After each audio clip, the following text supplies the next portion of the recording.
perjuangan yang kedua, kita bina madani. Kita buat madani di Thailand belum pada Malaysia lah. Barangkali madani ni apa dia, Prof Emeritus kita sudah pergi dah. Di antaranya ASEAN Mall tu kan. Ini tanya Datuk sudah pergi dah. ASEAN Mall tu salah satu yang benda. Kita ada alhamdulillah projek di tengah bandar petani. Jadi alhamdulillah kita banyak berterima kasih kepada pihak kerajaan Saudi, dia anugerahkan alhamdulillah lah Markaz Islami Al-Malik Salman sudah dalam bajet 20 juta US. Kemudian Qatar tu untuk kita nak bandar, kita kena hospital. Jadi hospital tu alhamdulillah. Jadi pihak Amir Daulah Qatar kurniakan hospital internasional bentuk, tapi dia minta nama datuknya, pengasas negeri Qatar, Hospital Jasim. Itu lebih kurang. Kemudian kita ada dengan pihak kerajaan Turki pun kita sedang usahakan. Itulah cerita kata bahwasanya semuanya ini projek, apa dia, universiti dan projek Petani Jaya, projek Madani ini untuk nak menghubung kait dengan Nusantara kita. Jadi sebab itulah dalam apa dia masa yang mereka sudah sampaikan. Jadi untuk saya nak ringkaskan bahawasanya di Nusantara kita ni sama ada majoriti, minoriti, di semuanya ada harakah dakwah, harakah tarbiyah, itu lebih kurang. Semuanya ada. Dah sama ada di Vietnamnya walaupun semuanya ada. Jadi sebab itulah saya usulkan bahawasanya kita kena adanya kerjasama, khususnya Malaysia, Indonesia, Brunei ini kena tengok katalah, kena tolong apa dia, kerana ini merupakan satu kewajipan kita bersama. Wal mu'minun wal mu'minat ba'duhum awliya'u ba'd. Kita kan saling bantu membantu, tu kan. Kemudian saya marikan satu ayat Al-Quran muka 8 tu kan. Muka 8, walladzina kafaru ba'duhum awliya'u ba'd illa taf'aluhu takun fitnatun fil ardi wa fasadun kabir. Jadi orang kafir, orang bukan Islam, selalu mereka kerjasama antara mereka. Illa taf'aluhu, kalau kamu tidak bekerjasama semacam mereka, takun fitnatun, mereka menang. Hasil pada mereka menang, mereka menguasai di bumi dan berlakunya fasadun kabir. Sebab itulah kerjasama ini adalah sangat penting. Kemudian dalam bentuk kerjasama, semua harakah yang lahir daripada berbagai latar belakang kita kan, daripada harakah Islam sendiri yang daripada Mesirnya, daripada berbagai latar belakang tu kan. Walau bagaimanapun kita ada tak sama strateginya apa kan, itu biasa kan. Tetapi saya usulkan di sini apa dia kaedah yang dipakai oleh Rashid Ridha, Mujaddid Islam di abad ke-19. Dia kata kaedah dia, nata'awan fi mattafaqna alaihi wa ya'tadhir ba'duna ba'dan fi makhtalafna fihi. Kita saling bekerjasama apa yang kita sama, dan kita saling minta uzur perkara apa yang kita khilaf. Ini kaedah. Maka kaedah ini diperkuatkan oleh Hasan Al-Banna. Saya anggap ia adalah sebagai mujaddid Islam di abad ke-20. Kerana kebangkitan Islam, apa dia, ikhwan muslimin mempunyai suatu apa dia, saham yang sangat penting. Walau bagaimanapun bahawasanya Hasan Al-Banna itu memperkuatkan kaedah ini. Kemudian diperdetailkan oleh Yusuf Al-Qardawi tentangnya. Sebab kita ni, apatah lagi saya bercakap tadi, khususnya dengan ni orang apa dia, strategi, orang strategi isma ni ke arah khilafah bercakap. Jadi sebab itulah saya akhiri dengan apa dia, ayat wa'adallahu alladhina amanu wa 'amilus shalihat la yastakhlifannahum fil ard. Allah menjanjikan dah di kalangan kamu ni la yastakhlifannahum, untuk istikhlaf, untuk berkuasa di bumi nyata.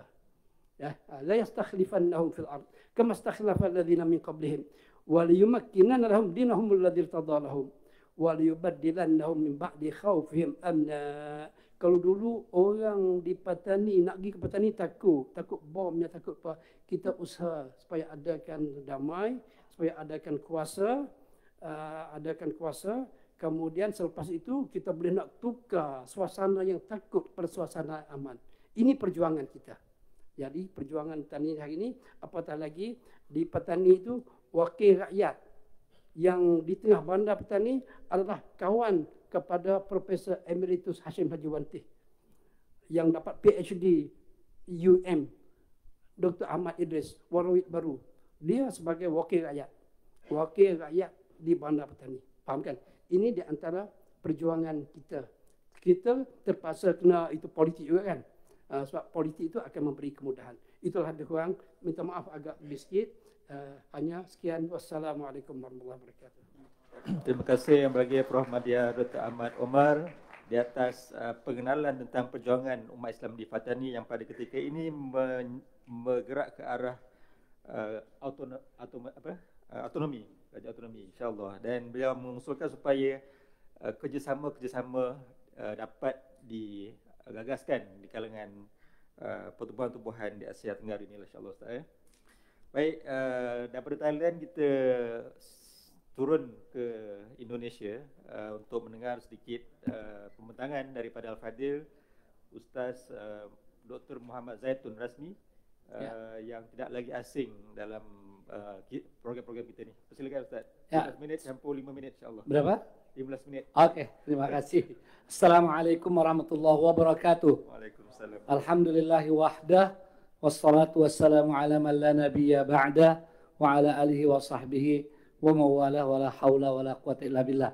Sangat berbahagia hari ini dan bersyukur pada Allah SWT bisa hadir dalam majelis yang mulia, perbincangan yang sangat penting ya, karena menyangkut salah satu dari hal yang begitu penting dalam syariat Islam tentang persatuan umat. Yang kedua, saya sangat berbahagia hari ini semua bisa bahasa Melayu. Kemarin melihat ada pembicara di beberapa negara, saya pikir mungkin ada yang tak bisa berbahasa Melayu. Jadi saya buat paper saya dalam bahasa Indonesia, tapi saya Arabkan juga. Ya, kalau biasa ada dari Arab ke Indonesia, sekarang Indonesia ke Arab. Ya, tapi tak payah. Oh ya bisa, Pak, tak boleh ya, boleh. Ya mohon maaf nih ya.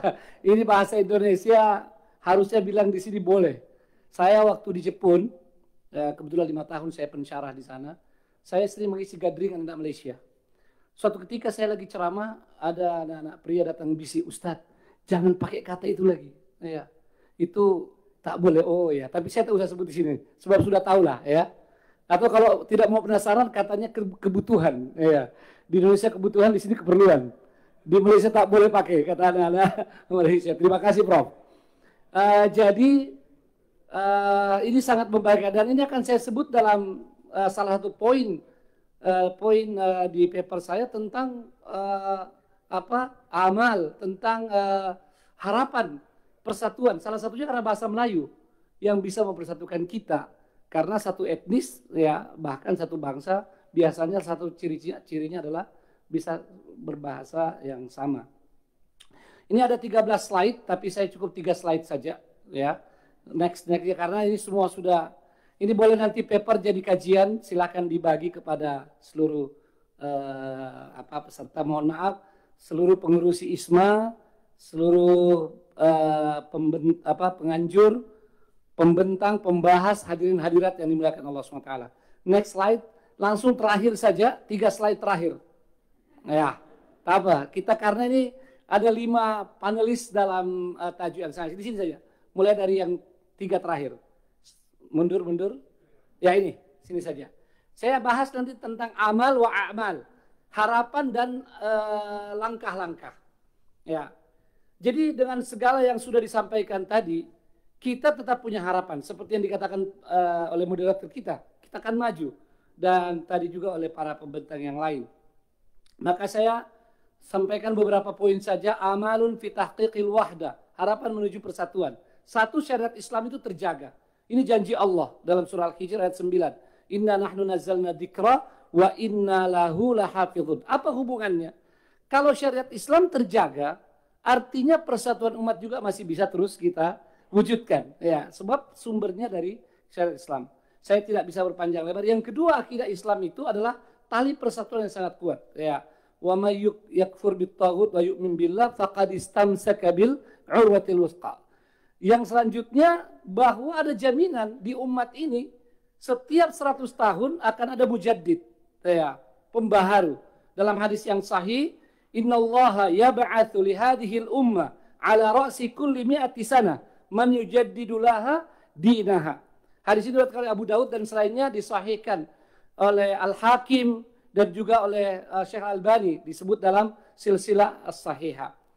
Jadi tidak usah khawatir dalam artian putus asa.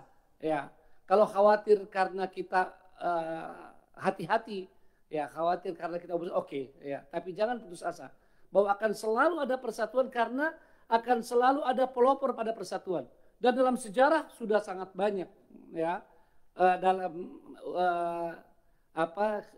Imperium Umayyah atau orang sebut Khilafah Umayyah. Ini khilafah, rasa kerajaan sebetulnya. Kerajaan itu bahasa Indonesia, bukan bahasa Malaysia, ya. Ada Umar bin Abdul Aziz yang kemudian bisa menyatukan dan membawa keadilan kemakmuran. Lalu ada selanjutnya Harun al-Rashid dan seterusnya.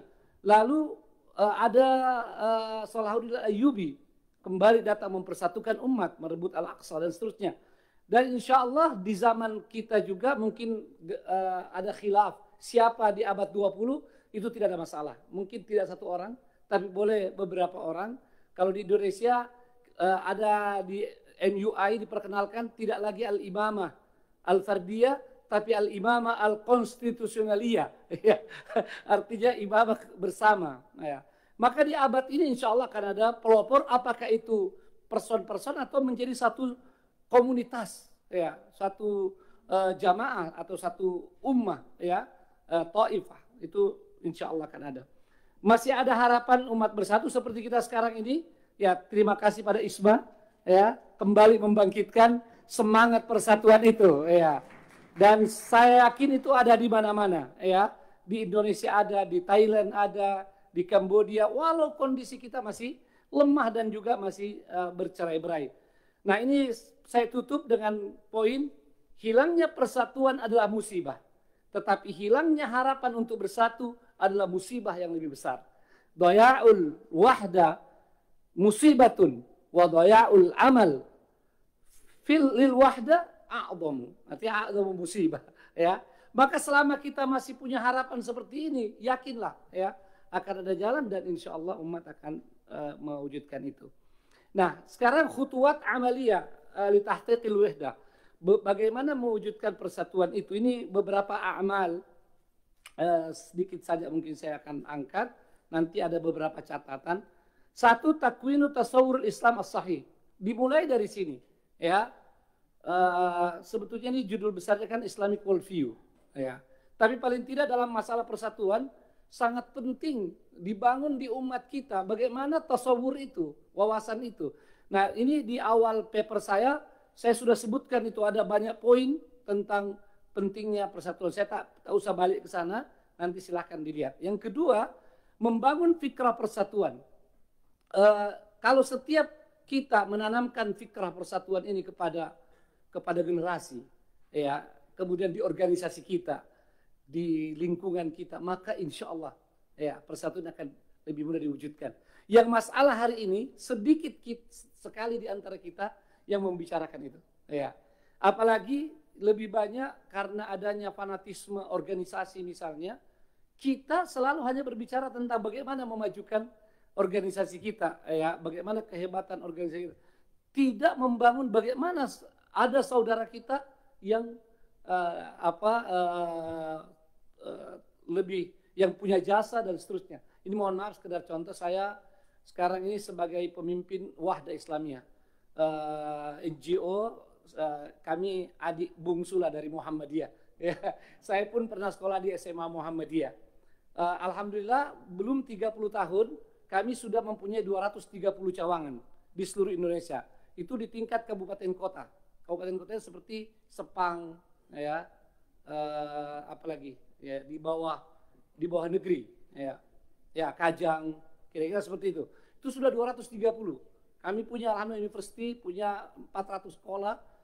Kami selalu bilang kepada ini yang baru, yang jarang saya dengar di tempat lain. Saya selalu bilang sama murid-murid saya, anggota saya, bagaimana jasa Muhammadiyah dan Nahdlatul Ulama dan ormas-ormas Islam selalu saya tanamkan itu. Ya, saya selalu sampaikan, bahkan misalnya dengan Nahdlatul Ulama yang barangkali ada beberapa khilaf yang lebih nyata dibandingkan Muhammadiyah. Kami selalu sampaikan betapa banyak jasa orang-orang Nahdlatul Ulama untuk misalnya mengislamkan orang-orang Kejawen yang belum selesai, ya, Islam, dia sudah Islam tapi tak sholat.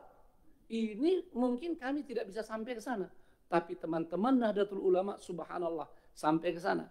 Begitu juga dengan jasa Muhammadiyah yang semua orang sudah tahu. Ini sebagai contoh bagaimana membangun fikrah itu dari banyak hal. Sayang karena waktu kita, saya tak bisa angkat contoh-contoh yang lain.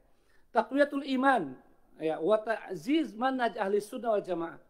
Menguatkan iman dan meneguhkan manhaj ahli sunnah wal jamaah. Ini sangat penting karena bagaimanapun asas persatuan ini adalah iman. Semakin kuat iman kita, insya Allah akan semakin kuat persatuan. Walaupun jangan juga salah paham. Ada sebagian orang macam nih, ya, kenapa umat Islam tak bersatu? Karena mereka orang-orang tak beriman. Ini salah. Ya, dia sudah menjustis seolah-olah cuma dia yang beriman. Ya, salah. Ya, bahkan orang beriman pun bisa bercanggah, bisa berselisih seperti zaman sahabat Nabi Sallallahu Alaihi Wasallam. Tetapi kita harus yakini bagaimanapun iman adalah asas untuk persatuan yang lebih kuat. Yang keempat, ini masih bahagian dari itu, umumnya Ahlus Sunnah wal Jamaah sama dalam pokok-pokok akidah dan ibadah. Perbedaan umumnya hanya pada furu'.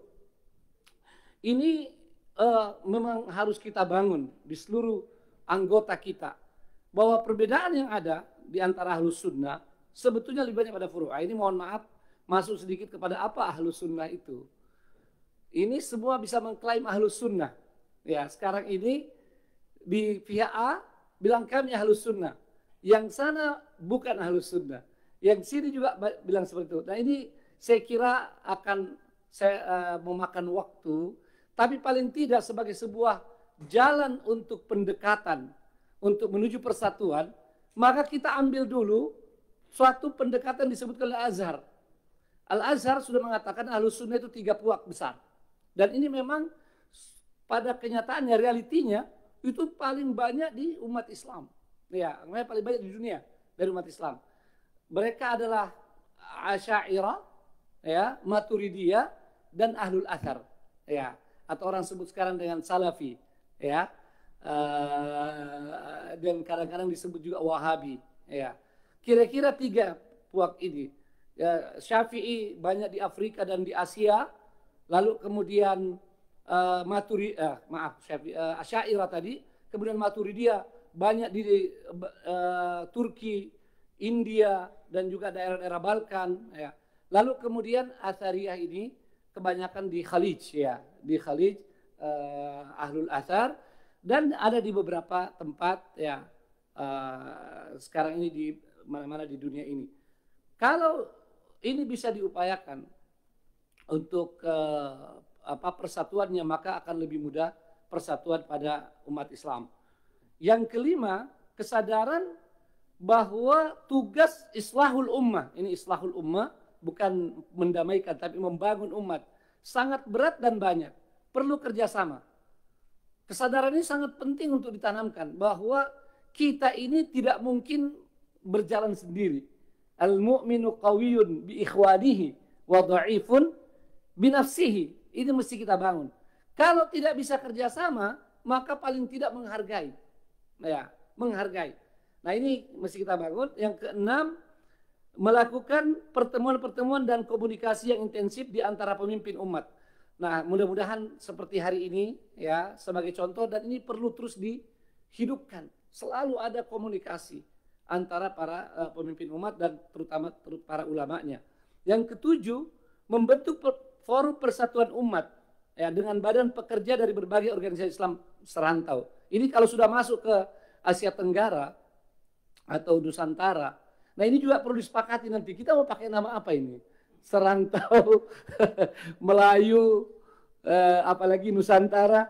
Tadi Ustadz pakai Nusantara. Ya, jadi atau apa? Ya, kita mau gunakan. Yang jelas kita perlu ada forum. Dan jadi salah satu tantangan saat ini dalam persatuan kita adalah bahwa kita belum punya person atau orang atau kelompok yang secara konsisten ya atau terus menerus mengupayakan persatuan ini. Alhamdulillah tadi sudah disinggung sejak lama ya, ada bahkan pernah membuat Melayu Raya ya, dan dari Indonesia ada tokoh, dari Malaysia juga ada, tetapi tidak menjadi sesuatu yang kontinu ya. Sekarang alhamdulillah dihidupkan semula, mudah-mudahan ini tidak berhenti sampai di sini ya. Ini sangat penting. Nah, saya sedikit bercerita pengalaman Indonesia. Di Indonesia ini alhamdulillah, mohon maaf bukan memuji Prof. Din Samsudin, tapi beliau adalah salah satu dari tokoh yang mengupayakan persatuan di Indonesia.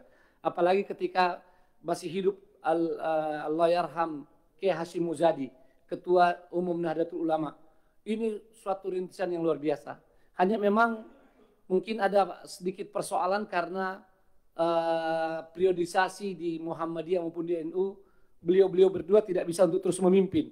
Saya membayangkan kalau Pak Din Samsudin, Prof. Din Samsudin terus memimpin Muhammadiyah, lalu kemudian di Nahdlatul Ulama ada yang sama, maka suatu persatuan yang akan lebih baik akan kita wujudkan. Sebab selalu ada dialog, ada kunjungan, ada kesepahaman dan sebagainya.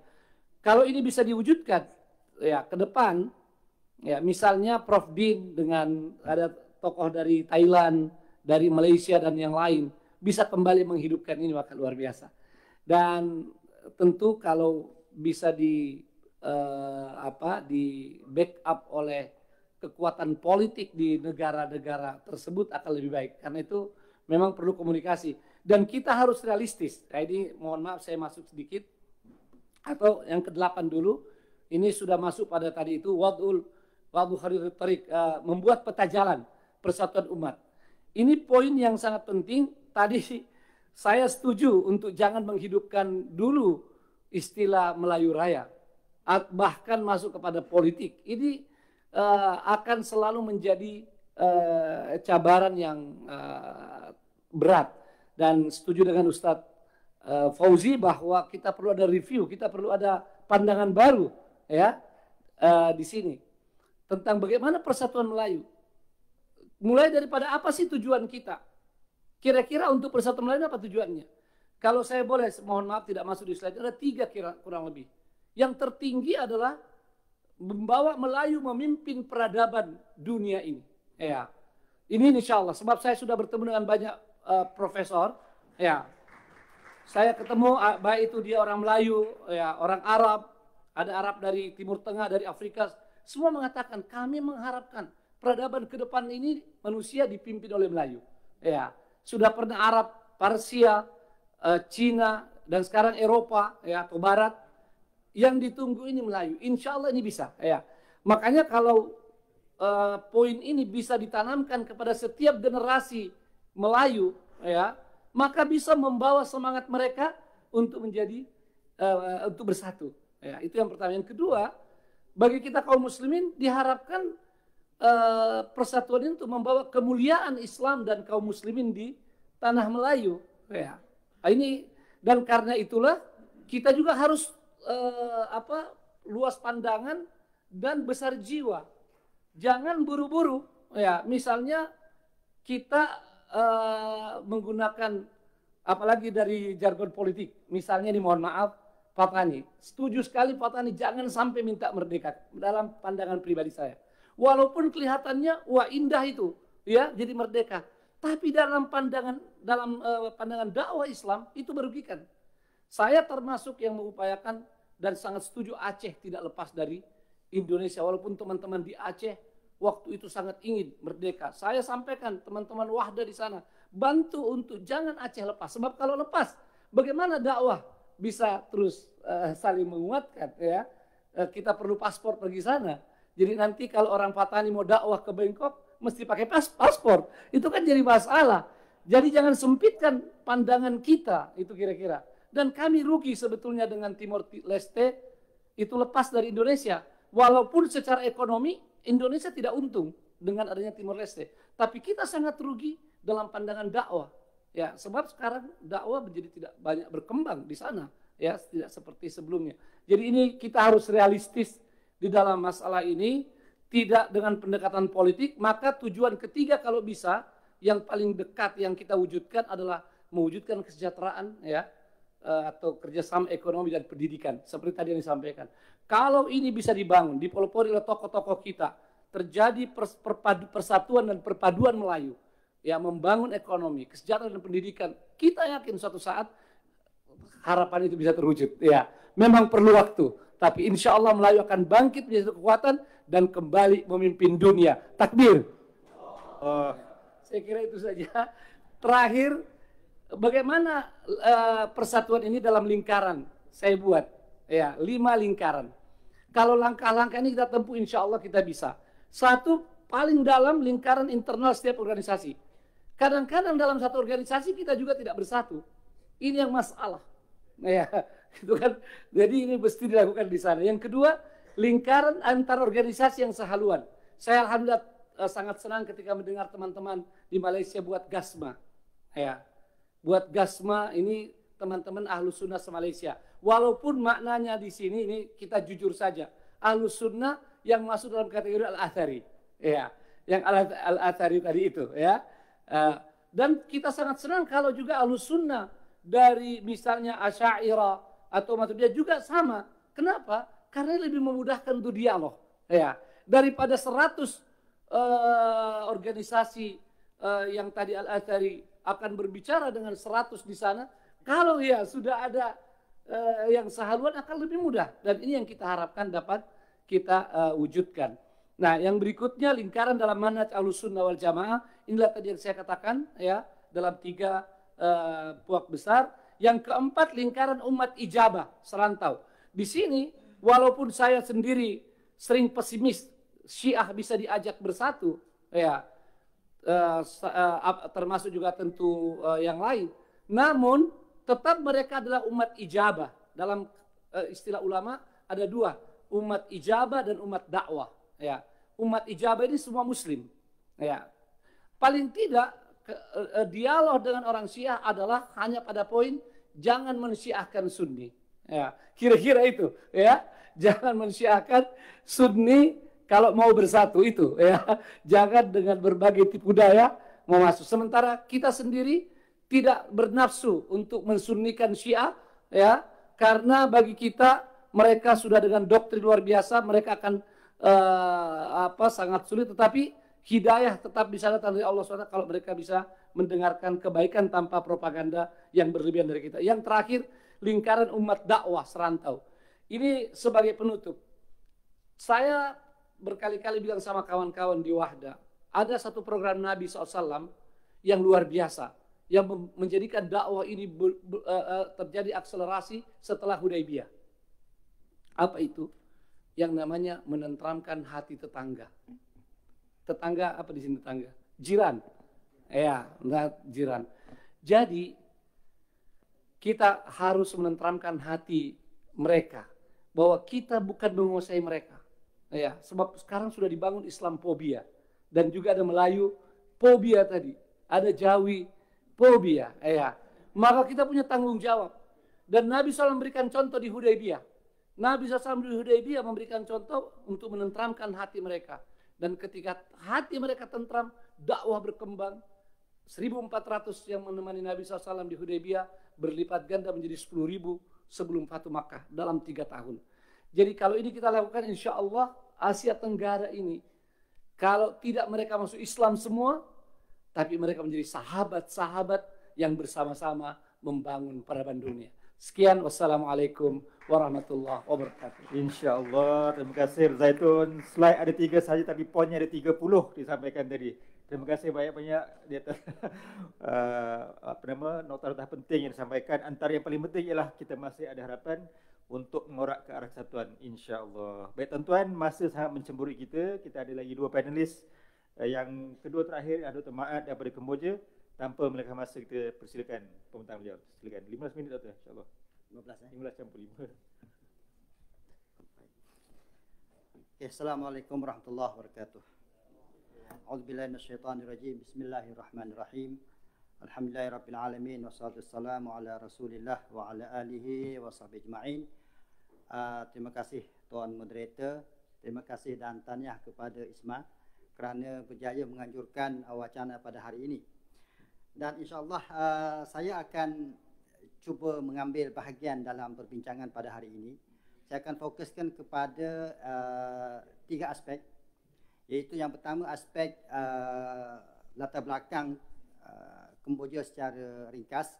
Kemudian saya akan fokuskan kepada sosiopolitik di Kemboja sekarang dan juga hala tuju ataupun cabaran dalam pembinaan kesatuan yang kita idamkan pada hari ini insya-Allah.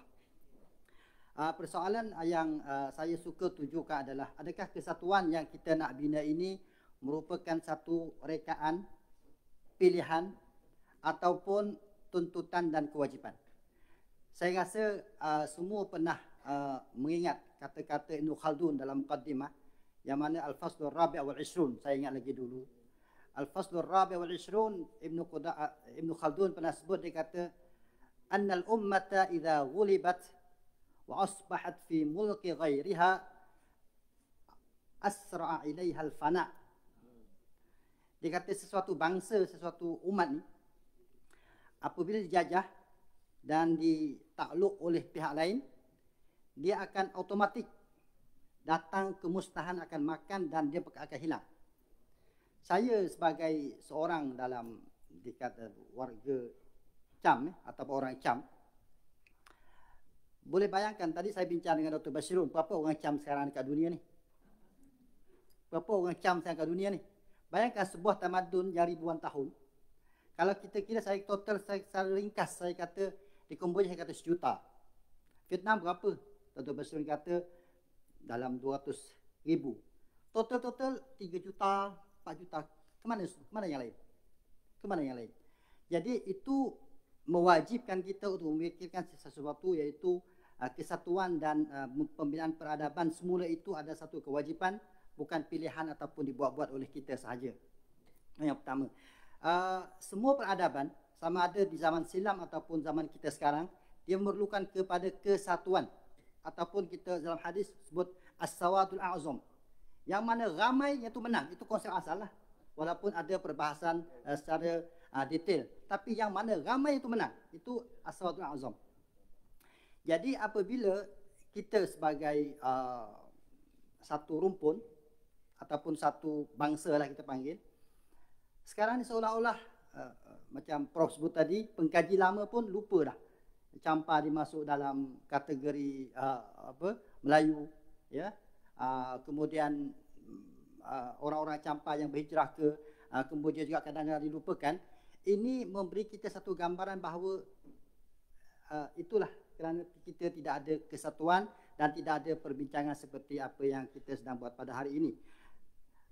Kemudian saya nak sebut sedikit, kerana kita memikirkan tentang kesatuan, jadi saya nak bagi tahu bahawa sosiopolitik di Kemboja sekarang ini adalah merupakan suasana yang agak positif, yang mana dalam sejarah Kemboja daripada asal sampai ke hari ini saya nampak ke arah yang baik, dan orang Islam di sana mempunyai peranan-peranan yang penting dalam kepimpinan kerajaan dan juga dalam aspek pengurusan umat Islam itu sendiri. Islam di Kemboja 1 juta daripada 17 juta rakyat Kemboja. Jadi boleh saya katakan kesemua ataupun secara umumnya mereka berbangsa Cham ataupun kita panggil sebagai Melayu Cham, ya, Melayu Cham. Dan ketibaan mereka ni bukan, boleh saya sebutkan mereka bukan penduduk asal di Kemboja, tapi mereka adalah pelarian ataupun istilah berhijrah dari Champa sejak abad yang ke-15 ataupun awal abad ke-15. Kalau melihat kepada Cham di Kemboja ni, ikut kepada kajian sejarah Prof sejarah kat sini, sejak kurun yang ke-7 dah ada Cham, tetapi dia bukan ada dalam bentuk besar-besaran, tetapi Cham dah ada walaupun dalam bentuk individu dan sebagainya. Kemudian berlaku penghijrahan besar-besaran pada tahun 1471 ke atas, iaitu apabila bermulanya kejatuhan kerajaan Champa di Vietnam yang dibentangkan oleh Dr. Basirul pada pagi tadi, satu kota demi satu kota, sehingga terakhir adalah pada 1835. 1835 itu dianggap sekeping tanah milik ataupun satu negeri Champa pun dah tidak ada lagi, dan itu berterusan sampai ke hari ini. Kalau kita melihat kepada kesan penjajahan dan betapa buruknya penjajahan itu ke atas sesuatu bangsa, saya rasa bangsa Cham paling teruk dalam kebanyakan rumpun-rumpun Melayu. Rumpun Melayu, kalau Prof sebut tadi tentang rumpun Melayu ada di petani, di Indonesia dan di mana-mana, walaupun berpecah, ada negara bangsa dan sebagainya, tetapi masih ada lagi negara bangsa itu. Yang ni negaranya tak ada, bangsanya hampir hilang. Pakar sejarah kata kenapa tiba-tiba Cham tu hilang, ramai jadi hilang. Mungkin kerana bila kejatuhan kerajaan Cham, maka mereka lari ke Kemboja, ke Malaysia, ada ke Indonesia. Ada ke Indonesia. Dan juga saya memikirkan kemungkinan ada beberapa kaum atau beberapa suku di Sabah. Tapi sampai ke hari saya belum jumpa lagi. Saya cuba tanya pelajar saya dari Sabah tu. Saya cuba korek, tapi tak sampai hari saya tak jumpa lagi, tapi saya menjangkakan ada di sana. Jadi apabila Cham itu adalah Melayu Cham, maka kemiripan ataupun kesamaan bahasa, kita kata kesamaan bahasa ni mungkin satu benda yang menarik, tapi kesamaan bahasa bila diserap masuk dalam dunia Melayu, dia jadi Melayu. Bila orang Cham ni rumpun Melayu, tapi bila ada negara maka dia orang Champa lah. Tapi bila dia masuk ke Malaysia, dalam satu generasi dia akan masuk dalam orang Melayu. Jadi orang Melayu. Saya entah separuh Kelantan tu Cham. Entahlah kan. Mungkinlah kalau diserap.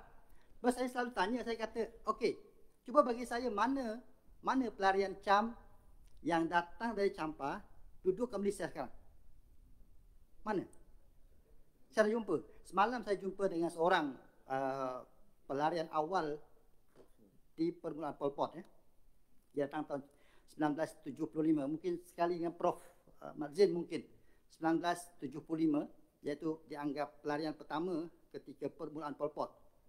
Ketika Pol Pot baru nak menakluk ataupun berlaku peperangan, orang bijak pandai terbahagi pada dua. Satu, melarikan diri untuk membantu semula negara masa depan. Satu lagi, bertahan dalam negara dan sebahagian besar dibunuh, dan yang kat luar tu masih ada sampai ke hari inilah. Ya. Jadi tahun 1975, yang mana Haji Musa nama, Haji Musa, saya jumpa baru semalam, saya bertemu dengan beliau, Haji Musa. Dia kata dia datang sampai ke pertama, bukan camp, tapi penempatan pertama orang Cham 1975 ni, dia kata dekat Penggelan Cepa. Tak tahu apa kaitan dia dengan Penggelan Champa yang Dr. Basirul sebut tu. Tapi di situ juga tempat dia. Di situ. Kemudian dia kata sebulan, dia sendiri sebulan, dia dijadikan anak angkat kepada masyarakat Melayu, dan saya confirm separuh dah jadi Melayu dah sekarang. Itu sebab saya kata penyerapan tu cepat berlaku. Okey, itu yang berlaku. Jadi saya melihat satu kesan ataupun saya nak laju sikit, mungkin banyak slide sangat. Kesan hubungan Cham Nusantara, kerana penyerapan itu cepat, maka hubungan antara Cham dan juga Nusantara ini bermula dari kerajaan Champa, yang Cham itu sendiri ke Malaysia, tapi kita tak dapat mengesan sampai ke hari ini ke mana mereka dan apa yang mereka dah buat, kerana dah jadi Melayu. Kemudian berlaku kali kedua ketika Kemboja masuk dalam era gelap zaman Pol Pot. Kali kedua datang melalui datang ikut jalan apa? Jalan Thailand. Yang mana datang ikut Perkim zaman Tun Abdul Razak. Yang mana difahamkan rombongan Perkim ni pergi sempadan Kemboja Thailand dan mereka menggunakan Perkim nama Islam. Jadi mereka hanya menyelamatkan yang beragama Islam. Maka dikatakan lebih kurang 450 orang yang datang pada ketika itu. Kemudian bermulalah penghijrahan berlaku selepas pada itu tahun 96 dan ke atas sampailah akhir penempatan ataupun kamp orang Cham di Malaysia ni adalah kamp paling besar, kamp Cerati. Masa itu di bawah Perkin juga. Akhir pada tahun 92 atau 93, itulah kamp terakhir apabila Kemboja diisytiharkan sebagai negara yang aman, maka berakhirlah penghijrahan itu. Kemudian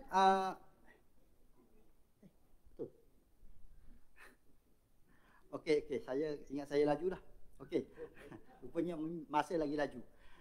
Ini adalah salah satu daripada kesan yang nampak atas bumi sampai ke hari ini.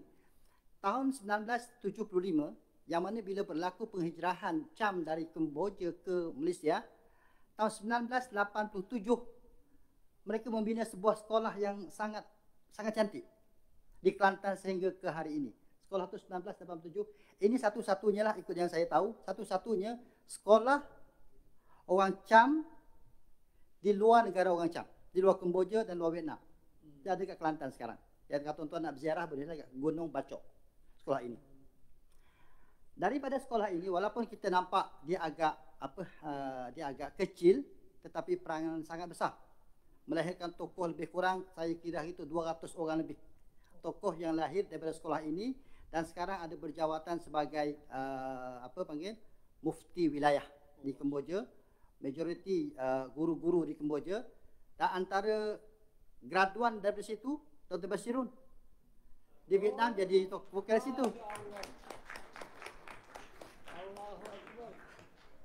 Saya sendiri graduan dari situ. Ustaz Marwan wakil dari Kemboja juga, wakil dari situ. Kalau tuan-tuan pergi di Kemboja pada hari ini, boleh saya nak katakan di mana-mana akan jumpa sebut je sekolah gunung. Maka mereka adalah penggerak dakwah dan penggerak masyarakat pada hari ini. Dan alhamdulillah sekolah ini masih beroperasi dan kami graduan juga sebagai orang-orang yang bertanggungjawab atas pengurusan sekolah kerana lapisan awal ramai yang dah meninggal dan ramai yang dah pencen dan sebagainya. Dan ini gambar lama, gambar sebelah. Boleh next. Next lagi, next slide. Okey, ini gambar lama. Tapi sekarang dah cantik sikit dah. Ustaz Basirun situ. Mungkin ada dalam tu, tak kenal. Okey, di Kemboja, saya memberi sedikit pengenalan di Kemboja ni.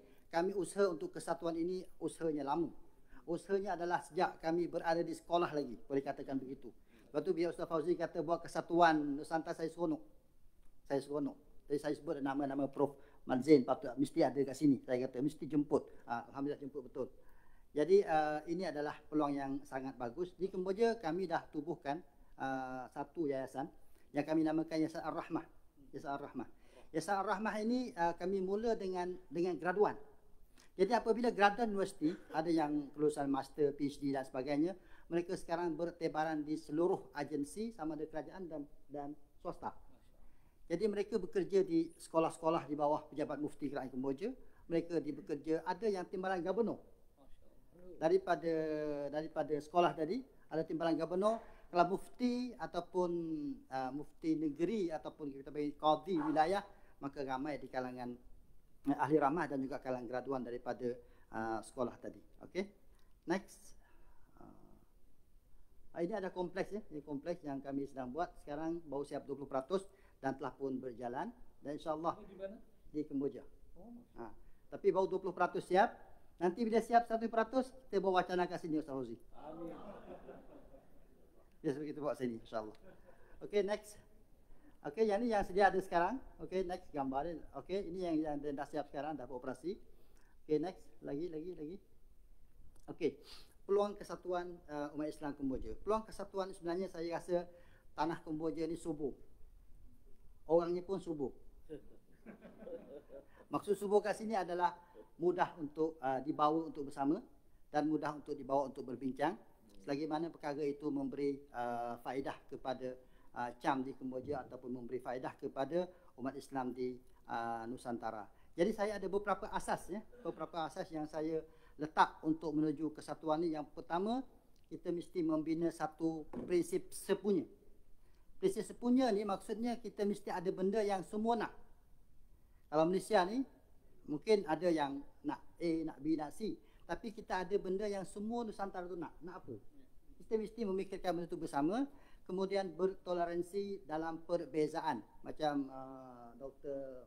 Zaitun sebut tadi, iaitu kita berwasatiyah, bertoleransi. Kalau kita tidak bertoleransi, dalam sesama sendiri pun bergaduh. Macam mana nak membina satu kesatuan Nusantara? Jadi itu yang kedua. Yang ketiga adalah membina satu jambatan. Boleh next tak? Next. Lagi sebelum ni. Nak suruh habis terus. Okey. Yang asas juga kesatuan tu. Okey. Peluang lagi? Lagi? Sini. Okey. Kemudian saya menyediakan satu blueprint. Jadi kebenaran sebenar mana sekalipun, kalau kita tidak ada blueprint yang jelas, tidak ada projection yang jelas, maka kita hanya berbicara, kita balik, kita duduk diam. Oleh sebab itu saya mencadangkan untuk kita adakan satu blueprint, projection, satu projek itu dengan jelas apa yang kita buat next, supaya benda ni menjadi perkara yang boleh meneruskan ataupun kesinambungan itu bertahan lama. Walaupun perjalanan kita agak jauh, Mangkuk Safazi kata 100 tahun akan datang. Saya rasa 100 tahun akan datang, tetapi kalau kita boleh tidak mampu untuk merealisasikan pada masa ini, sekurang-kurangnya kita dapat buat satu blueprint dan juga projection untuk orang-orang yang akan datang. Kemudian satu, kita boleh mewujudkan satu kita panggil ensiklopedia yang mana boleh menjadikan bicara tentang Nusantara itu bertulis. Mungkin satu jilid berkaitan dengan Islam Nusantara, satu jilid berkaitan geopolitik Nusantara, satu berkaitan dengan alam Melayu dan sebagainya. Kerana kita ada pemikir-pemikir yang ramai, dan ada pakar-pakar sejarah yang begitu ramai. Jadi kalau kita tidak rekodkan perkara-perkara ini, dia akan jadi generasi akan datang dimula pada kosong. Jadi kalau kita asyik sampai ke nombor 10, orang tu mula pada kosong, tak ke depanlah kita. Jadi saya mencadangkan dan juga saya mendoakan agar apa yang kita rancang dan kita hasilkan ini akan menjadi satu perkara dapat direalisasikan sama ada dalam tempoh jangka masa yang pendek ataupun jangka masa yang panjang. Okey, terima kasih. Saya mohon maaf kalau agak laju dan juga tak tersusun. Assalamualaikum warahmatullahi wabarakatuh. Waalaikumsalam warahmatullahi wabarakatuh. Terima kasih Dr. Mahat. Menarik. Pertama, kesatuan adalah satu tuntutan dan akhirnya kita cuba bergerak ke arah penyediaan blueprint supaya projek-projek kesatuan ini dapat dilaksanakan. Baik, panel terakhir kita tidak lain tidak bukan Profesor Dr. Madin Syamsuddin. Jadi kita tak pernah rasa dipersilakan Ustaz untuk berkongsikan idea kesatuan. Silakan. Bismillahirrahmanirrahim. Alhamdulillah wa syukru lillah wa la hawla wa la quwata illa billahil aliyyil azim. Al-Mukarramun, para pimpinan ISMA, pembentang, pembahas, dan segenap peserta anggota majelis yang berbahagia. Assalamualaikum warahmatullahi wabarakatuh.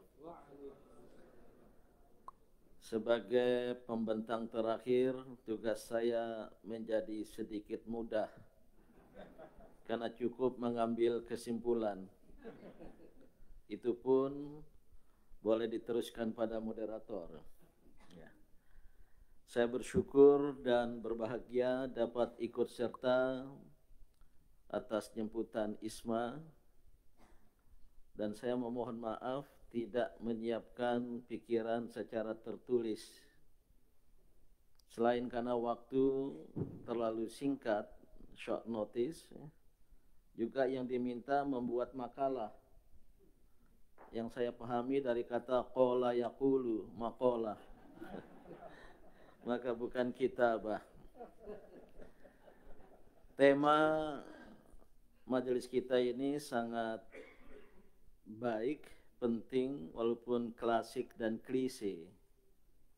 Wacana kesatuan umat Islam serantau, saya pakai yang ada di sana. Kalau umat Islam Nusantara di Indonesia sering dipahami hanya milik satu organisasi, yaitu Nahdlatul Ulama yang mengajukan Islam Nusantara.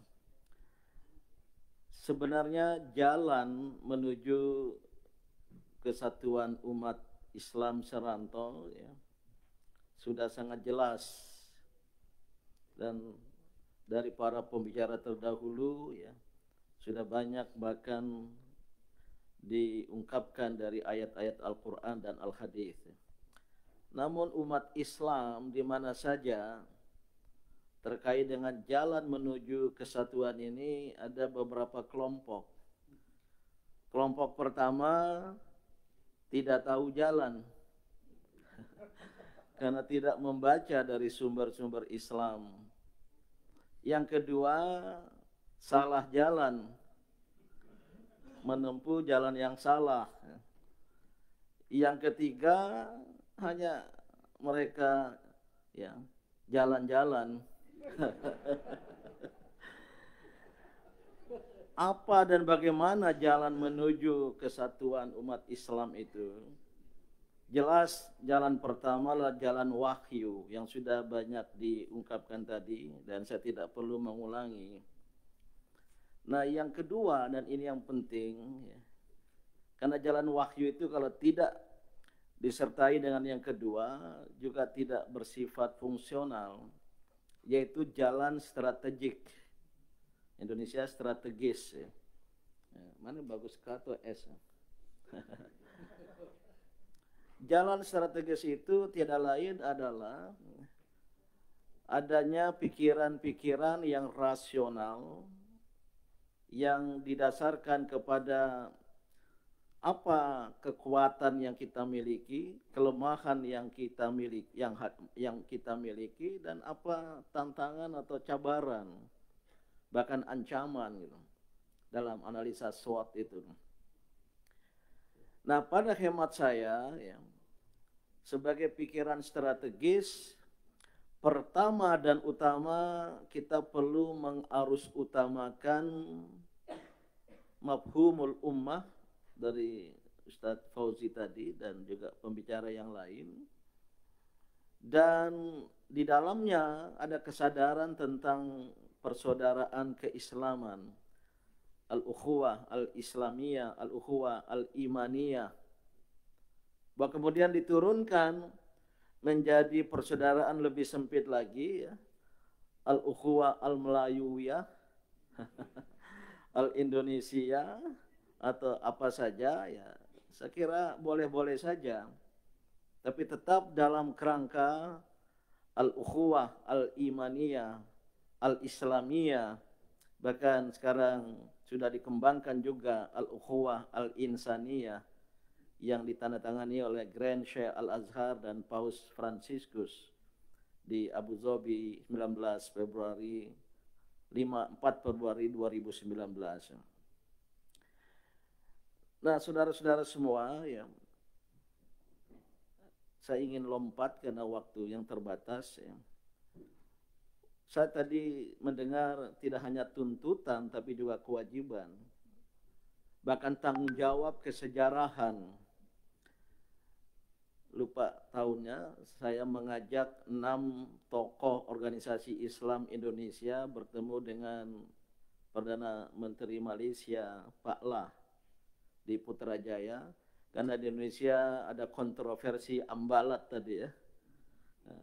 Bahkan banyak pemuda Indonesia protes, mohon maaf, memakai istilah ganyang Malaysia.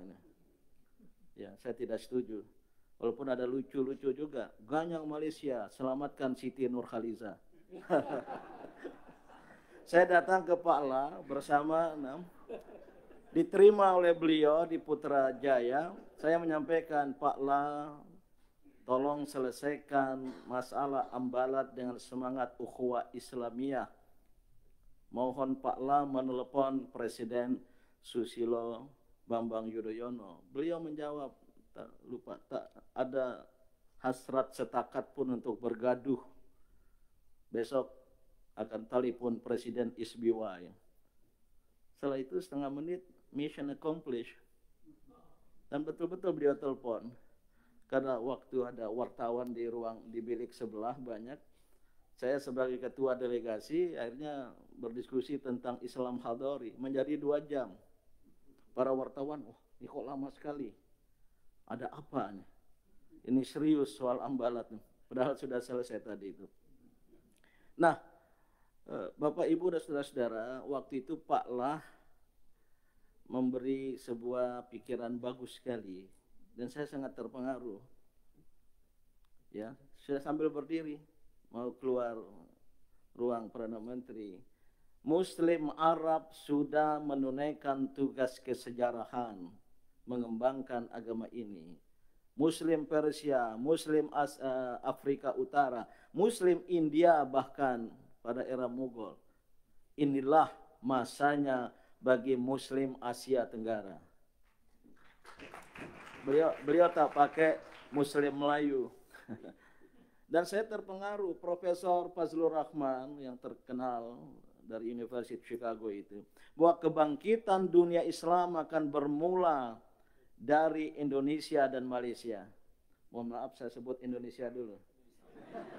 Karena alfabetis I dulu baru M. Ya. Dengan segala alasan.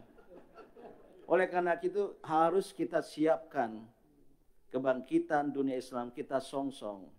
Sekarang terjadi dinamika geopolitik, geoekonomi dan geostrategis dunia dengan perpindahan pusat gravitas ekonomi dunia dari Atlantik ke Pasifik. Ditandai dengan the emergence of East Asia. The emergence ada yang menggunakan istilah Indo-Pacific, terutama suka atau tidak suka the rest of China. Malaysia, Indonesia, Kamboja, dan Vietnam berada di area itu. Maka, ya saya melompat, moderator, harus kita upayakan dan kita rencanakan perkembangan yang akan datang, katakanlah 1 abad atau kurang, adalah turun ke bawah. Tidak the rise of China sebagai epicentrum perubahan dan kemajuan. Dan inilah yang berlaku sesuai ayat Al-Quran, wa tilkal ayyamu nudawiluha bainan nas. Nah, saudara-saudara semua, ini harus menjadi agenda. Harus menjadi tadi blueprint dari peradaban masa depan. Gitu. Maka ya, dari forum ini, majelis ini, kita mewarisi tanggung jawab untuk berbuat nyata. Ini sudah sering didiskusikan. Kawan-kawan dari ISMA 2011 ada Warshatul Amal di Kairo. Oh, ini 10 menit. Saya sengaja 10 menit, ternyata apa istilah berlaju. Ya, temanya tauhid mafhumil ummah wa tauhid marja'iyatiha. 3 hari 3 malam, hanya 30 ulama cendekiawan muslim saya ikut diundang. Alhamdulillah setelah 3 hari tidak ada kesimpulan. Untuk membicarakan persatuan kesatuan. Saya berharap dari majelis oleh ISMA di University Malaya ini jangan kemudian hanya menjadi dalam bahasa Inggris intellectual exercises. Kita berdiskusi tetapi tidak berlanjut dan tidak ada hasilnya. Maka pertama dan secara singkat harus ada keberlanjutan dari forum ini. Baik oleh ISMA maupun oleh siapa saja. Kami dari Indonesia insya Allah ya, tidak kurang dari 100 organisasi Islam ya, tingkat pusat yang punya cabang di minimal 2/3 dari seluruh provinsi yang ada ya. Alhamdulillah Ya, terakhir kompak bersatu, ya. Pernah bergabung, semua bergabung di Dewan Pertimbangan Majelis Ulama Indonesia. Saya pernah diberi amanah memimpinnya 2015 sampai 2020. Insya Allah tidak ada masalah, ya. Ya paling sekali-kali beda Idul Fitri. Gitu. Khususnya antara Muhammadiyah dengan pemerintah dan yang lain. Gitu. Tapi ya alhamdulillah, walaupun ada seorang tokoh Nahdlatul Ulama pernah bilang, alhamdulillah kita tidak lagi berselisih soal doa kunut pada sholat subuh. Karena banyak yang sudah tidak sholat subuh. Begitu pula rakaat taraweh gitu. Saya kira soal perbedaan itu. Mengapa kita boleh berdialog dengan pemeluk agama lain atas prinsip lakum dinukum waliyadin?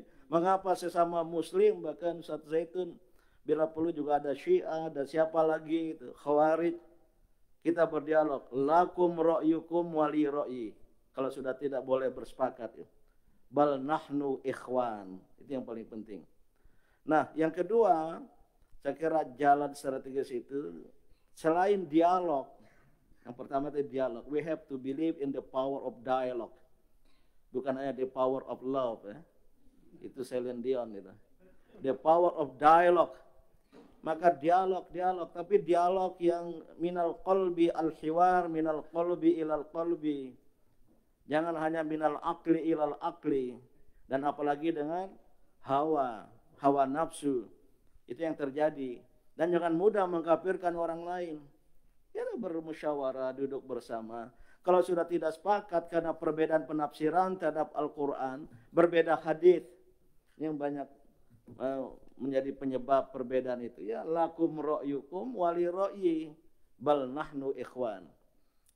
Yang kedua bukan hanya dialog kata-kata yang minal qalbi ilal qalbi, dialog of action. Saya setuju sekali ya, gimana ada kerjasama Saranto antara ISMA. Ini saya akan bawa ke Muhammadiyah nanti. Ya, kerjasama ISMA dengan Muhammadiyah. Ya. Saya tidak lagi jadi presiden Muhammadiyah Indonesia. Sekarang saya jadi kepala desa Muhammadiyah.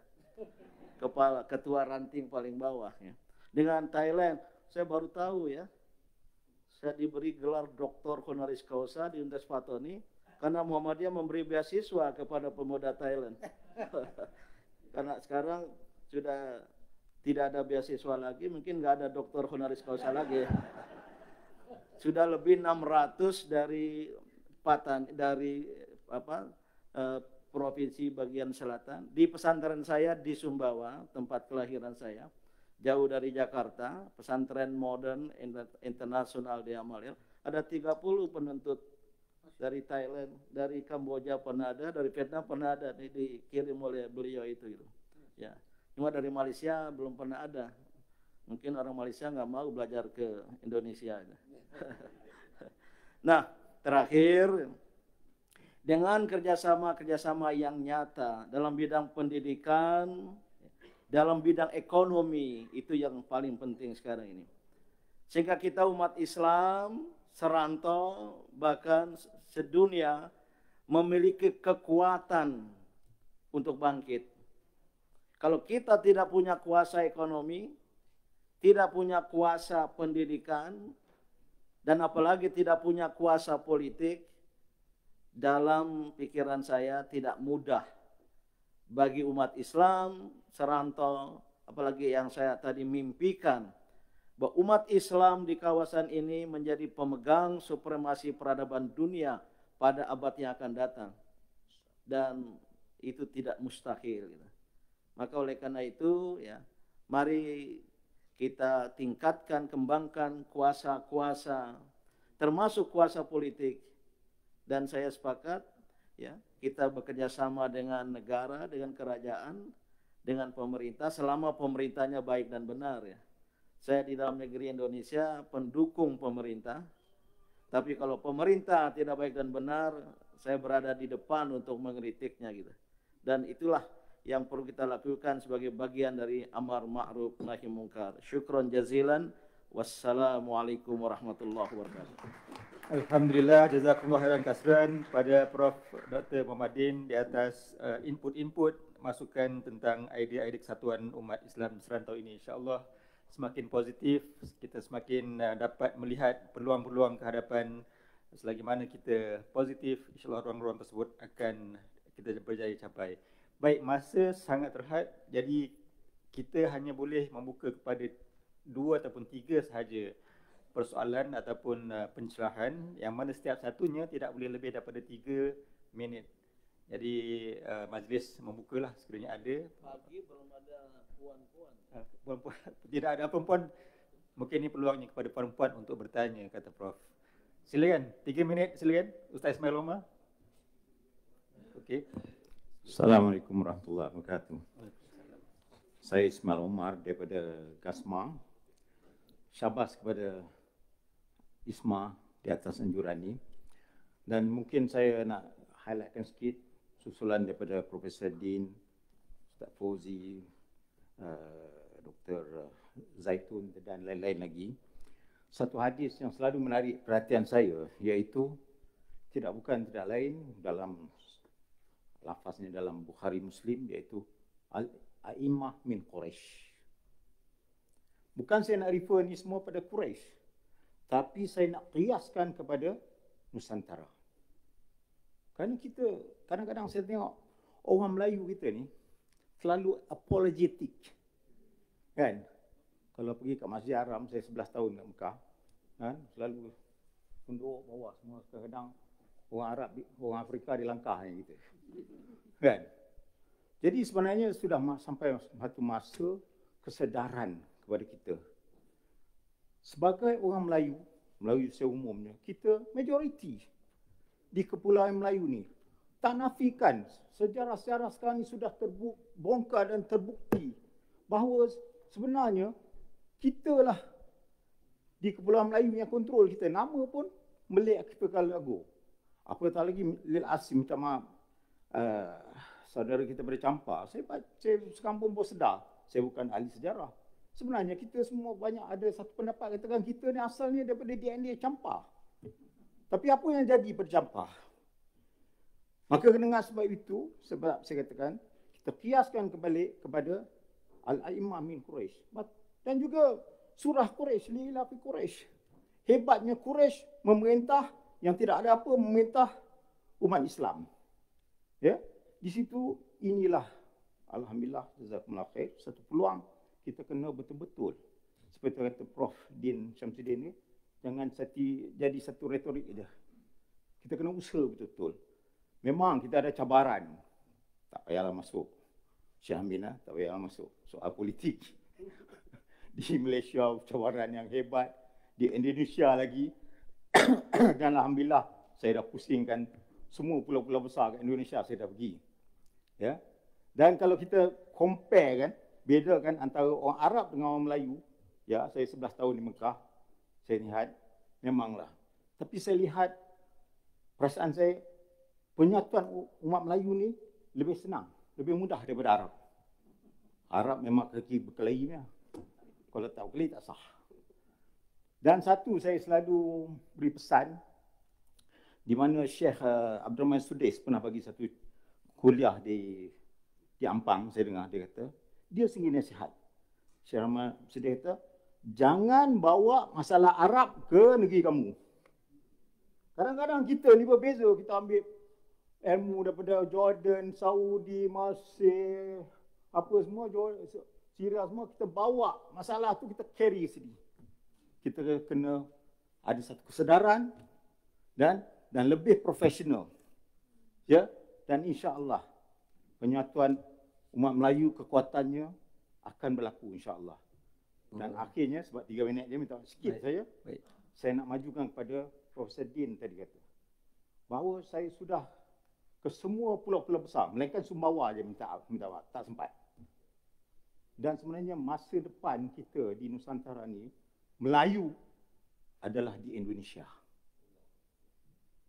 Sebab dia ada 250 juta, 60 juta bashar. Malaysia ni, orang Melayu Islam dalam 16-17 juta je. 60% aja. Dan saya sudah, alhamdulillah Ustaz Zaitun tahu, banyak berniaga dalam bidang pelombongan, dalam bidang peladangan, dalam bidang sumber manusia. Saya bawa 7,500 pekerja-pekerja daripada Lombok dan daripada Palembang tu semua, bawa ke Malaysia.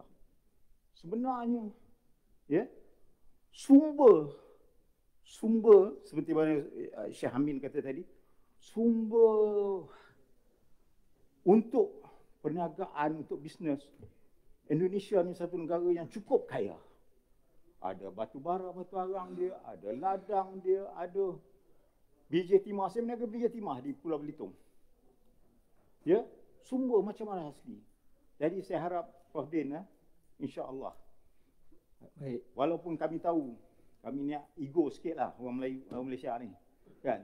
Tapi sebenarnya saya yakin Indonesia lah seharusnya sedar, ya, untuk mengepalai, memimpin kebangkitan umat Melayu, umat Islam di negara-negara di Nusantara ni. Baik, terima kasih Ustaz Ismail, pandangan beliau. Ada satu lagi mungkin? Silakan, masa sangat mencemburi kita, silakan. 3 minit please. 3 minit. Terima kasih Tuan Merusi. Nama saya Muhammad Zain Musa, asal Kemboja seperti yang telah disebut, dan ada teman-teman sini.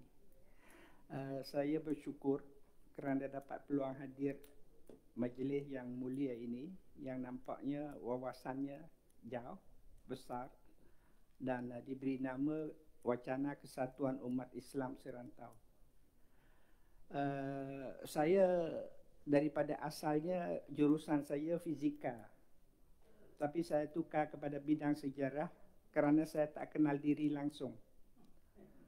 Diri saya tahu hanya orang Cham saja yang datang pada Kampuchea. Atas alasan itu saya ambil sejarah, dan semangat, boleh saya panggil semangat perjuangan saya itu memang tinggi. Dan apa yang saya perhatikan dalam majlis ini, semua yang hadir di sini adalah bicara tentang sejarah. Yang sedikit sebelum ini yang berlaku daripada mana-mana seperti yang tersebut. Sama ada sejarah itu sejarah orang Melayu, bangsa Melayu, atau sejarah Islam. Jadi saya boleh percaya bahawa dengan semangat pengetahuan sejarah itulah yang boleh bergabungkan, membawa kita bersama untuk membicarakan tentang masa depan. Dan semua kita, orang sejarah, semua kita tahu bahawa sejarah itu mengkaji peristiwa yang lama untuk memahami keadaan hari ini dan untuk merancang masa depan. Itu adalah penting sangat. Dan saya tak tersusun lah sebab waktu idea saya ni banyak. Tapi saya ucap terima kasih banyak kepada Muhammadiyah, yang saya sendiri dengan kawan-kawan saya ada jaringan daripada UMSU Sumatera Utara sampai ke Sorong di timur sana. Yang ini tawaran-tawaran beasiswanya banyak, tetapi anak kemuja memang kurang minat. Wallahu alam atas sebab apa? Sebab kami pun belum tidak dapat buat kajian yang menyeluruh. Dan samping itu, baru-baru ini selebih kurang 10 hari dulu kami ada bicarakan, bukan satu forum tapi satu talk dengan adanya soal jawab tentang kelangsungan hidup masyarakat Cham di Kemboja yang disebut Islam. Jadi nampaknya dalam pembicaraan itu ada banyak kelemahan seperti yang ada dalam struktur masyarakat, struktur sosial, organisasinya, pendidikannya, agamanya dan bahasanya. Kalau kita lihat sebagai orang Cham, kerajaannya sudah tidak ada lagi. Jadi saya sendiri rasa sekarang ini bahasanya pun akan lenyap tidak lama lagi. Dan apabila kita dengar Dr. Ma'ad sebut sini ini, kerana alasannya memang jelas kerana agama yang sama dan daripada rumpun yang sama, iaitu Melayu Polinesia itu. Apabila sampai di Malaysia ini, dalam satu generasi saya sudah cair. Tidak lagi identiti bangsa Cham itu. Apa dia identiti itu? Rumpun yang sama dengan Melayu, agama yang sama, adat, rasam, hidup, kepercayaan, amalan dan sebagainya sama. Itulah yang saya bersyukur, berterima kasih kerana dapat hadir dan melihat bahawa ISMA sudah merancangkan dan hari ini kita lihat dengan jelas, dan saya harap program untuk Kampuchea itu memang salah daripada satu yang dalam program yang ISMA punya. Dan saya dengar juga Ustaz Fauzi sebut tadi tentang kedatangan orang barat dan timur, tapi tidak timur jauh yang disebut oleh Ustaz Fauzi. Bukan datangan sahaja yang kita pagi tadi kita bicarakan tentang kolonialisme, penjajah. Saya sebagai orang sejarah, saya telah lihat bahawa penjajahan itu bukan dari barat sahaja, malah ada daripada timur, sama juga daripada utara. Yang utara saya lihat tak perlu sebut, utara itu wilayahnya yang merah dan besar. Dari timurnya merah juga, tapi sepanjang yang kita sebut ada masalah sikit di segi namanya, separuh kata Laut Champa, separuh kata Laut Cina Selatan. Merah juga dan ada bintang tengah dan tepan di belakang Dr. Basirun di sana. Jadi saya sebut di sini bahawa ingat, saya nak sampaikan satu poin di sini.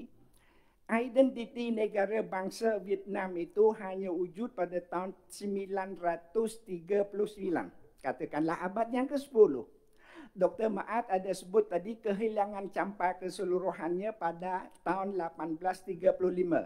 Yakni abad ke-19. Perkara itu berlaku dalam masa yang panjang. Yakni dalam sejarah kita lihat bahawa daripada abad ke-10 sampai ke-19, yakni Vietnam mengambil masa selama 900 tahun untuk menakluki sejarah wilayah Champa yang terbentang daripada Indrapura sampai ke Kautara di selatannya. Jadi bagaimana kita nak mendasarkan sesuatu perkara supaya kelangsungan perancangan kita memantapkan sehingga tidaklah untuk nak menjajah dan sebagainya, tapi kemungkinan buat masa ini kelangsungan hidup orang Melayu dan umat Islam di serantau. Umat Islam serantau itu sebut Kampuchea adalah minoriti, kelemahan dan sebagainya. Di segi jumlah pun kita lihat Dr. Maat kata anggaran. Mana Dr. Basirun ada sebut di Vietnam itu adalah nombor yang jelas. Orang Cham saja 170,000, tapi orang cerai lebih banyak besar lagi. Jadi saya terfikir juga daripada sebuah kerajaan Champa yang saya juga buat kajian, adakah 178,000 itu ada statistical genocide terhadap minoriti ini. Wallahu alam. Mungkin Dr. Basirun boleh menerangkan. Dan saya mengambil kesempatan ini untuk tanya, tapi tak tahulah boleh jawab sekarang ni atau tidak, waktu mungkin tak mengizinkan. Bangsa Cham ada bahasa lisan, ada tulisan dan juga ada yang peninggalan yang tangible. Banyak di Vietnam. Malah orang kata di Kampuchea pun ada. Saya ingin tahu daripada Chamic speaking people itu, seperti Dr. Basirun sebut tadi, berapa grup etnik yang dalam rumpun Chamic speaking itu, adakah mereka ada tulisan dan juga peninggalan yang tangible yang ada sampai ke hari ini. Dan saya akhir penyampaian saya dengan ucapan terima kasih lagi, dan saya harap kemungkinan wacana akan datang bukan hanya kesatuan umat Islam serantau, tapi bagaimana mungkin wacana pembinaan seperti yang cadangkan oleh Ustaz Fauzi. Jadi walaupun satu langkah yang kecil, kita pembinaan dan pembinaan seterusnya. Wassalamualaikum warahmatullahi wabarakatuh. Baik, terima kasih banyak-banyak tuan-tuan dan puan-puan. Saya kira masa sangat tidak mengizinkan kita. Terima kasih di atas partisipasi, perhatian terhadap perbincangan forum. Mudah-mudahan apa yang kita bincangkan hari ini menatijahkan nokta-nokta positif, dan pastinya insya-Allah ISMA akan meneruskan lagi wacana-wacana sebegini untuk kita menggerakkan agenda kesatuan serantau kita insya-Allah. Saya serahkan balik majlis kita kepada pengurusi majlis. Persilakan. Assalamualaikum. Kai tapi uhud.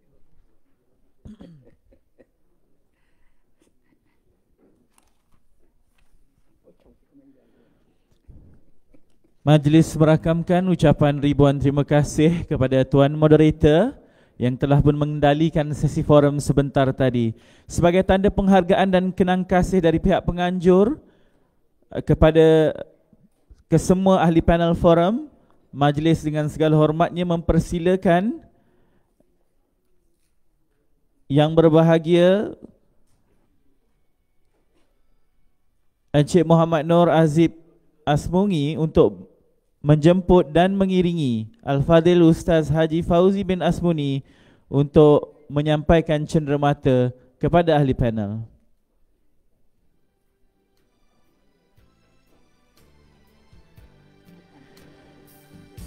Kita persilakan ahli panel yang pertama untuk menerima cenderamata. Dipersilakan Profesor Dr. Ahmad Omar Chapakia daripada Thailand.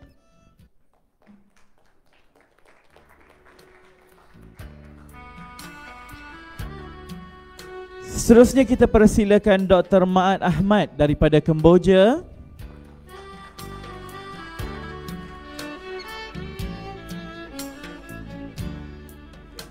Kita persilakan ahli panel yang seterusnya Dr. Muhammad Zaitun Rasmin daripada Indonesia.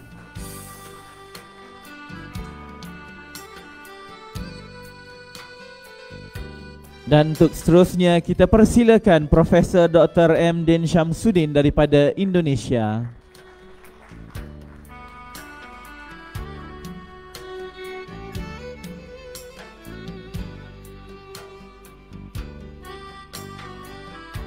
Majlis merakamkan ucapan ribuan terima kasih kepada Al-Fadhil Ustaz atas kesudian beliau untuk menyampaikan cenderamata kepada ahli panel yang sebentar tadi telah pun merancakkan perbincangan dalam forum pada hari ini. Tuan-tuan dan puan-puan, para hadirin ahli wacana sekalian, jika ada pasang pasti akan ada surutnya.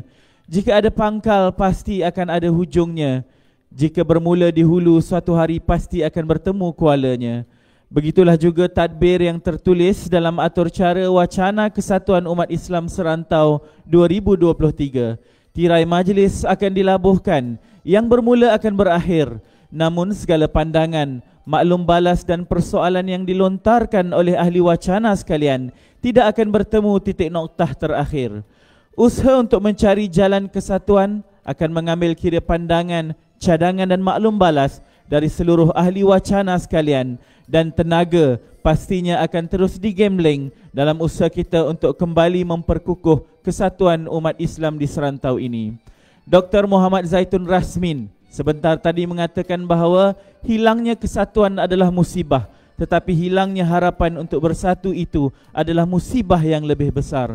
Ahli wacana sekalian, telah terlalu lama barangkali kita bicara soal kejatuhan, perpecahan dan kelemahan umat Islam di rantau ini. Maka bermula hari ini, ayuh kita bicara soal kesatuan, kekuatan dan kebangkitan umat Islam serantau. Ahli-ahli wacana yang dihormati, anak seluang berenang ke lubuk, disambar belida ekornya hilang. Adat pinang pulang ke tampuk, adat sirih pulang ke gagang. Pihak majlis merakamkan ucapan ribuan terima kasih yang tidak terhingga kepada seluruh ahli wacana atas penglibatan tuan-tuan dan puan-puan sepanjang sesi ini. Pihak majlis juga memohon ribuan ampun dan maaf dari sekalian ahli wacana yang hadir atas sebarang kelemahan yang ada sepanjang kami mengendalikan majlis. Bunga dedap di atas para, anak dusun pasang pelita. Kalau tersilap tindak dan bicara, jemari disusun, maaf dipinta. Pohon berangan tempat bertemu, girangnya rasa si anak dara. Baliklah kita membawa ilmu, binalah bangsa, bangunkan negara. Majlis mohon berundur. Sekian wabillahi taufiq wal hidayah. Wassalamualaikum warahmatullahi ta'ala wabarakatuh. Dipersilakan kepada semua ahli wacana untuk menikmati sedikit jamuan petang.